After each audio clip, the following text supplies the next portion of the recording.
সাভার পৌর বিএনপির ছাত্র বিষয়ক সম্পাদক আশরাফুল ইসলাম আরিফকে হাতুড়ি দিয়ে পিটিয়ে তার দুই পা ও বাম হাত ভেঙে দিয়েছে সন্ত্রাসীরা। আশুলিয়া প্রতিনিধি মোহাম্মদ শামীম আহমেদের প্রতিবেদনে থাকছে বিস্তারিত। শনিবার সন্ধ্যায় সাভার বাস স্ট্যান্ডে সরকারি পশু হাসপাতাল সংলগ্ন মাহাতা প্লাজার সামনে এ হামলার ঘটনা ঘটে।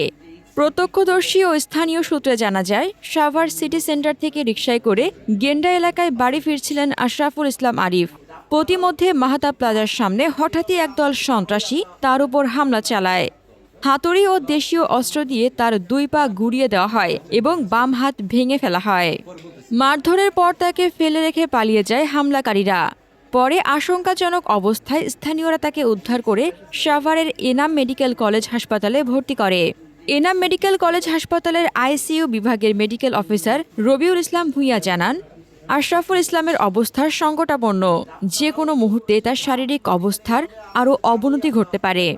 এদিকে হামলার চিত্র ধারণ করায় ডেইলি নিউ নেশন পত্রিকার সাংবাদিক এস.এম. মনিরুল ইসলামকেও মারধর করা হয়।